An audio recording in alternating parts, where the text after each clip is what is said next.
Hello दोस्तों, तो आज का टॉपिक है द्रौपदी, जिसको लिखा था महाश्वेता देवी ने।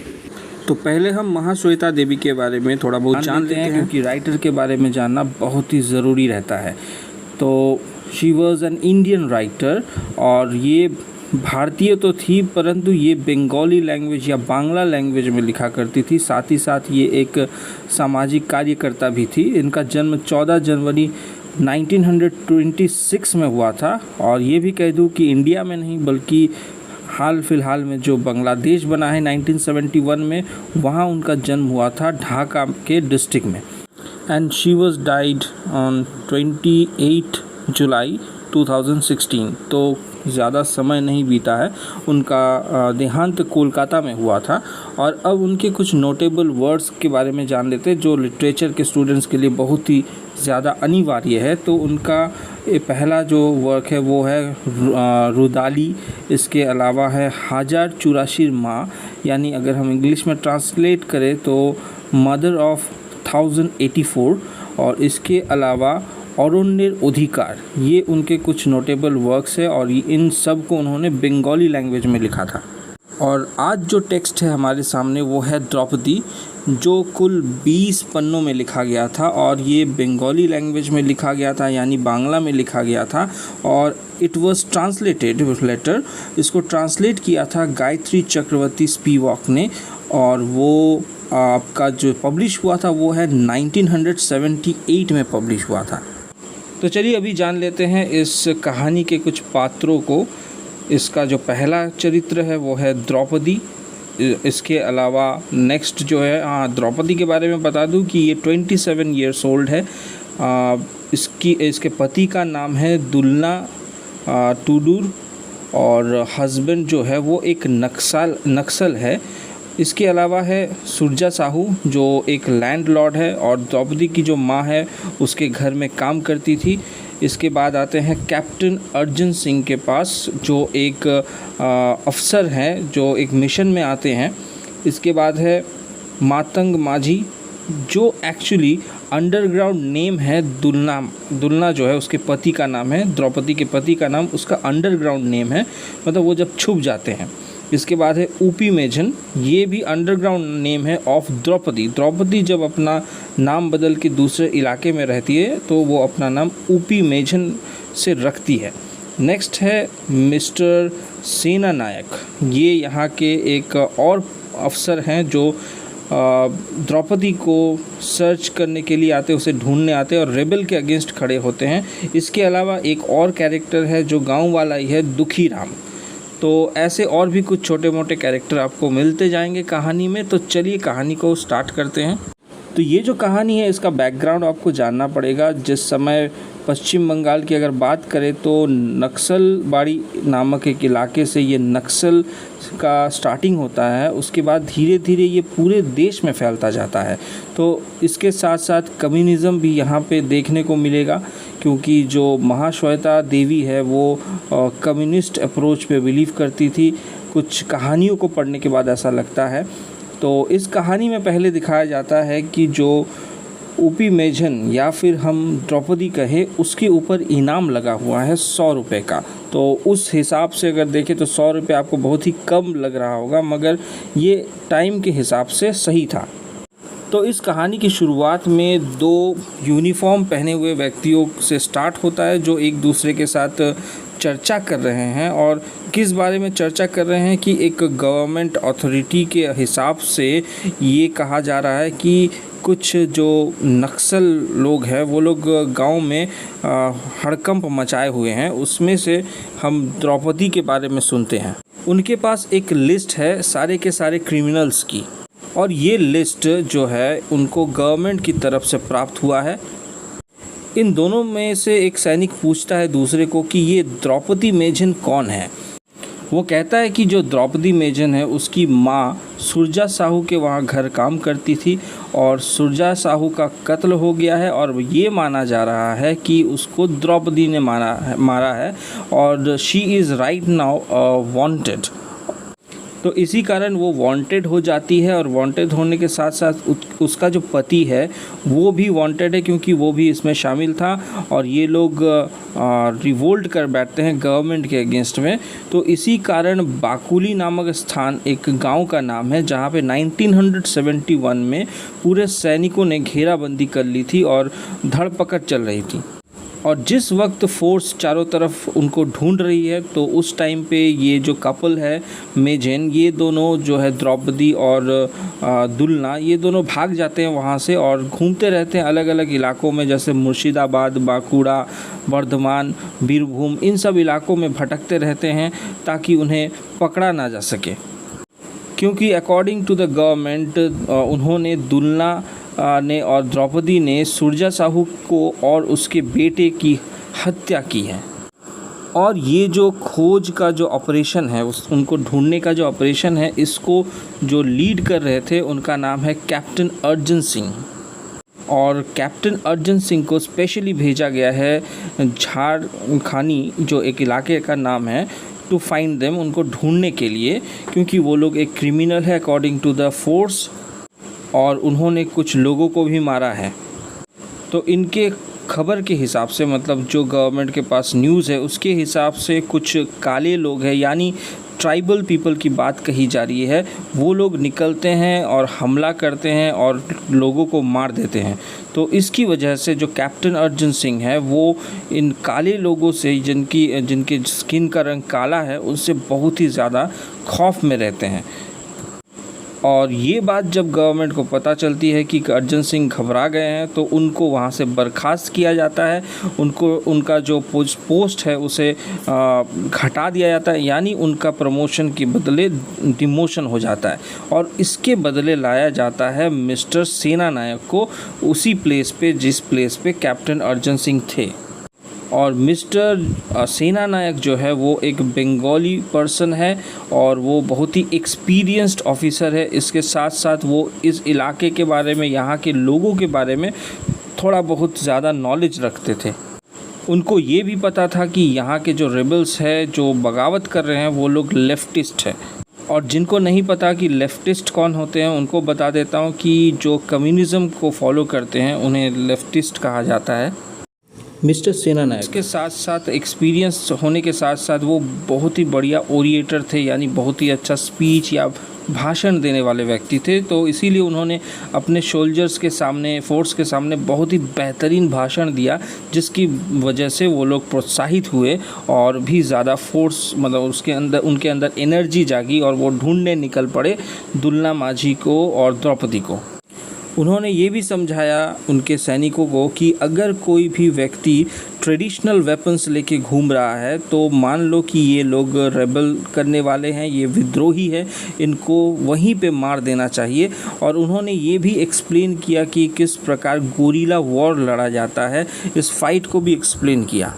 और उन सबको ये भी पता चल गया था कि द्रौपदी और दुलना जो है दोनों ही बहुत ही एक्सपर्ट है अबाउट द ट्रेडिशनल वेपन्स जो यूज़ किया जाता है। जो आदिवासी लोग जिन हथियारों का इस्तेमाल करते हैं उनमें वो लोग बहुत ही शातिर हैं। और सेना नायक का ये भी मानना था कि द्रौपदी और दुलना बहुत ही बड़े क्रिमिनल है और इनको एक यूनिक पनिशमेंट देना चाहिए और बुलेट इन पे वेस्ट नहीं करना चाहिए, उनको उन्हीं के हथियार का यूज़ करके मारना चाहिए।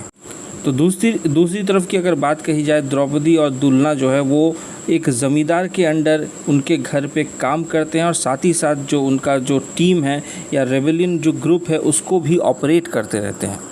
तो जो मिस्टर सेना नायक था उन्होंने एक नया प्लान बनाया जिसके तहत जहाँ जहाँ पानी की व्यवस्था है, जहाँ से लोग पानी पी सकते, उन सब इलाकों के आसपास उन्होंने अपना फोर्स रख दिया ताकि अगर कोई भी उस प्रकार का व्यक्ति दिख जाए तो उस पर अटैक किया जा सके। अब बता देता हूँ दुखीराम के बारे में। दुखीराम एक सीक्रेट एजेंट के हिसाब से यहाँ काम कर रहा है। वो गाँव के अंदर या जंगलों के अंदर का इन्फॉर्मेशन जो है फोर्स तक पहुँचा रहा है। तो इस बीच दुखीराम एक इन्फॉर्मेशन लेके आता है जिसके तहत ये बताया जाता है कि एक व्यक्ति तालाब के किनारे पत्थर के ऊपर उल्टा लेटा पड़ा है, यानी वो मृत है और मरने से पहले उसने चीखते हुए कहा था माँ हो। अब ये माहो शब्द क्या है, ये बड़ा ही कन्फ्यूजन लगता है जो सेना नायक है उसके लिए, और वो उसे जानना चाहता है कि इसका अर्थ क्या है, माहो शब्द का अर्थ क्या है। तो सेना नायक एक व्यक्ति को बुलाता है जो उनके इलाके में पानी सप्लाई करता था, जो वहाँ का आदिवासी ही था। तो उससे पूछता है कि माहो शब्द का अर्थ क्या है। तो वो व्यक्ति कहता है कि माहो शब्द का जो अर्थ है वो मालदा के लोग इस्तेमाल करते हैं, जनरली जो आदिवासी होते हैं। वो जब गांधी जी के टाइम पे जो लोग प्रोटेस्ट कर रहे थे अंग्रेज़ों के ख़िलाफ़, उस समय पे माहो शब्द का इस्तेमाल करते थे और इसको यूज़ किया जाता था ट्राइबल पीपल द्वारा। और ये ट्राइबल जो थे वो सांथाली ट्राइबल थे, बंगाल के एक स्पेसिफिक इलाके में ये लोग रहते हैं। और दूसरी तरफ जो डेड बॉडी थी, जो दुल्ला माझी की डेड बॉडी थी, उस डेड बॉडी को वैसे ही पड़े रहने दिया गया ताकि कोई उसको देखने आए, और आसपास चारों तरफ जो सेना थी उसको उस इलाके में घेर के खड़ी थी ताकि जो भी आए उसको वहीं पे पकड़ लिया जाए। और उन्हें ये लग रहा था कि शायद जो है द्रौपदी वहाँ पे आ सकती है। इसके साथ साथ एक और बात बतानी बहुत ज़रूरी है, क्योंकि इससे पहले मैंने कहा था कि उनके ऊपर एक पैसा रखा गया था, यानी जो उसके बारे में इंफॉर्मेशन देंगे उनको कुछ प्राइज़ के तौर पे मिलेगा सरकार की तरफ से। तो दुखीराम को तो ये मिलना चाहिए था, मगर उसे मिलता नहीं है। हालांकि उसको मार दिया जाता है, जान से मार दिया जाता है दुखीराम को। और इस तरफ जो डेड बॉडी पड़ी हुई थी, जिसकी उम्मीद थी वो कुछ भी नहीं हुआ, वहाँ पे द्रौपदी आई नहीं और अनसक्सेस रहा ये ऑपरेशन। मगर सेना नायक ने एक और ऑपरेशन चलाया, किसी भी तरह से द्रौपदी को ढूंढना ही है झारखानी के ग्राम में, मतलब झारखानी के गांव में। मगर ये बहुत ही मुश्किल काम था। तो उन्होंने क्या किया, ये जो प्राइज़ मनी था द्रौपदी के ऊपर, इसको बढ़ा दिया गया, दुगना कर दिया, 200 रुपये करा गया, ताकि लोग इंटरेस्ट हो जाए इस बात पे और उसे पकड़ के लाए। मगर ये लोग तो मुशाई टुडू के घर पे रह रहे थे, और मुशाई टुडू की घर पे जो उनकी पत्नी है वो उसे सजेस्ट करती है कि आप यहाँ से चली जाइए, नहीं तो दिक्कत हो सकती है।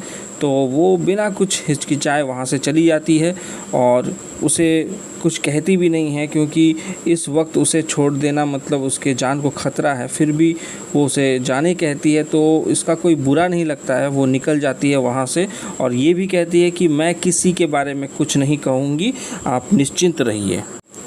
और जब वो कुछ दूर तक चली गई तो उसे एक आवाज़ सुनाई देती है, कोई उसे द्रौपदी के नाम से पुकारता है। तो ये एक प्रॉब्लमेटिक फैक्ट था, क्योंकि उस इलाके में लोग उसे ऊपी मेझन के नाम से जानते थे। उसका असली नाम केवल मुशाई टुडू जो ज़मींदार है उसको पता था, और उसके घर में उसकी पत्नी को पता था। तो ये नाम कैसे पता चला किसी को, तो उस पे यह संदेह जागता है कि सच में कुछ प्रॉब्लम होने वाला है। और इसी के साथ साथ वो एक पुराने ख़यालों में डूब जाती है, जिसको अंग्रेज़ी में हम कह सकते हैं स्ट्रीम ऑफ कॉन्शियसनेस। तो साहित्य में ये बहुत ही इम्पॉर्टेंट है, बहुत सारी कहानियों में आपको ऐसे सुनने को मिलेगा कि स्ट्रीम ऑफ कॉन्शियसनेस, जिस पे हम अपने पास्ट की तरफ डूब जाते हैं। तो वो भी चली जाती है और सोचती है कि सुरजा साहू की हत्या के बारे में, किस प्रकार उसकी हत्या हुई थी। असल में कहानी ये थी कि बहुत दिनों पहले की बात है कि द्रौपदी जिस गांव से रिलेट करती थी वहाँ पे क्राइसिस चल रहा था, पानी का शॉर्टेज था और इस समय लोगों के पास पानी नहीं था। मगर सुरजा साहू के घर पे 3 कुएँ थे और 2 ट्यूबवेल थे, मतलब हैंडपम्प जिसे कहते हैं। मगर लोगों को अगर पानी चाहिए था तो उनको पैसे दे के लेना पड़ रहा था। और दूसरी तरफ जो नीची जाति के लोग थे, जैसे एसटी हो गए या फिर हम जिसे अनटचेबल्स कहते हैं, उनके लिए तो बिल्कुल भी नहीं था, वो लोग पैसे दे के भी पानी नहीं ले सकते थे। देयरफॉर इसी कारण जो होता है कि यहाँ पे एक रेबल स्टार्ट होता है, उस दौरान ये लोगों की हत्या कर देते हैं। यहाँ पे ऊपी मेझन यानी जो द्रौपदी है और दुल्ला, ये दोनों इसमें शामिल रहते हैं और एक रेबल गैंग बनता है, और उसी के साथ साथ सुरजा साहू और सुरजा साहू के बेटे की हत्या हो जाती है। और फिर जब वो वापस आती है अपनी स्ट्रीम ऑफ कॉन्शियसनेस से, यानी अपने पास्ट से प्रेजेंट में आ जाती है, तब उसे ये पता चल जाता है कि उसका भी आखिरी समय जो है वो करीब आ चुका है। यानी उसके नाम के बारे में लोगों को पता चल गया है, यानी उनको जो फोर्स है वो पकड़ के ले जाएगी। मगर शुरुआत में पुलिस उसे नहीं पकड़ती है, उसे छोड़ देती है। वो देखना चाहते थे कि द्रौपदी किस ओर जा रही है ताकि उसके पूरे टीम को पकड़ा जा सके, मगर वो इस चीज़ को भांप लेती है और वो अपना जो रास्ता है वो बदल लेती है ताकि कोई और ना पकड़ा जाए। तो आखिरकार द्रौपदी को कैप्चर कर ही लिया जाता है, उसे अरेस्ट कर लिया जाता है और उसको लाया जाता है कैंप में। लाए जाने के बाद उसे ऑर्डर दिया जाता है कि इससे बात निकलवाओ, यानी इसके दल के लोग कहाँ हैं वो ढूंढ के निकालो। तो ऐसा तो कुछ होता नहीं है, उसके ऊपर सेक्सुअली उसका टॉर्चर किया जाता है, यानी हम कह सकते हैं कि उसके साथ गैंग रेप होता है। सारे मिलके पूरी रात उसे परेशान करते हैं, उसका रेप करते हैं और जब सुबह होती है तो उसको मिस्टर सेना नायक के सामने प्रेजेंट किया जाता है। और वो जब वो वहाँ पे आती है उससे पहले वो अपना सारा कपड़ा उतार देती है, फाड़ देती है और नग्न अवस्था में मिस्टर सेना नायक के सामने आके खड़ी हो जाती है और उसके शरीर के कुछ हिस्सों से लहू भी गिर रहा था। तो ये बहुत ही जो यहाँ का जो दृश्य है वो बहुत ही विचलित करने वाला है। तो सेना नायक इस चीज़ को देख के घबरा जाता है और पूछता है कि इसके कपड़े कहाँ हैं, तुम इस अवस्था में क्यों हो मेरे सामने। और इसके बदले जो द्रौपदी है वो जवाब देती कि तुम्ही ने तो ऑर्डर दिया था तुम्हारे सोल्जर से कि इसे टॉर्चर करो, तो उन्होंने किया। ये वो कहना चाहती है कि तुमने जो कहा था वैसा तो कुछ हुआ नहीं, मेरे से कुछ उगलवाने की कोशिश नहीं की, इन्होंने मेरा फ़ायदा उठाने की कोशिश की। एंड जो द्रौपदी थी उसने सेना नायक को अपने ब्रेस्ट से धक्का दिया। तो इस चीज़ को देखते हुए बहुत ही ज़्यादा घबरा गया सेना नायक, जो बहुत ही कड़क एक अफसर हुआ करता था, मगर इस चीज़ के बाद वो अंदर से टूट चुका था। ये पहली बार ऐसा कोई इंसिडेंट सेना नायक के साथ उसकी ज़िंदगी में हुआ जो उसको बहुत ही डर लगने लगा और ये सिचुएशन वो हैंडल नहीं कर पा रहा था। और इसी के साथ ये कहानी तो अंत हो जाती है, मगर इस कहानी के बारे में कह दूं कि ये कहीं ना कहीं वहीं से रिलेट करता है जो आखिरी पार्ट है इसका, जो चीज़ महाभारत में द्रौपदी के साथ हुई थी, जो उसके बारे में कोई नहीं सोच रहा था। उसको लेके जुआ खेला गया। हालांकि जो युधिष्ठिर है वो खुद को हार चुका था, मगर फिर भी उसको शर्त पे लगा देता है सेना नायक। यहाँ पे जैसे सेना नायक है वो खुद नहीं जानता कि वो क्या कर रहा है, उनके सेना के बीच छोड़ देता है और वो सैनिक उसके साथ द्रौपदी के साथ अत्याचार करते हैं, उसका रेप करते हैं। एक तरफ तो महाभारत में श्री कृष्ण ने आके द्रौपदी को बचाया था, मगर यहाँ पे श्री कृष्ण कहाँ है। ऐसी प्रकार की जो घटनाएं हैं वो दिन प्रतिदिन भारतवर्ष में या पूरे विश्व में कहीं ना कहीं घटती रहती है, तो उस वक्त श्री कृष्ण नहीं आते हैं। तो इस कहानी की जो मेन स्टोरी है वो इसी पे बेस है कि महिलाओं के साथ होने वाले अत्याचारों पे हमें फोकस डालना है और उनको इन सब चीज़ों से बचाना है और समाज को बदलना है। तो दोस्तों, उम्मीद करता हूँ कि आपको ये वीडियो पसंद आया होगा। अगर थोड़ा भी पसंद आए तो अपने दोस्तों के साथ शेयर करो, अगर वो भी ना कर पाओ तो कृपया करके एक लाइक ही दे देना। तो चलिए दोस्तों, मिलते हैं अगले वीडियो में, तब तक के लिए धन्यवाद।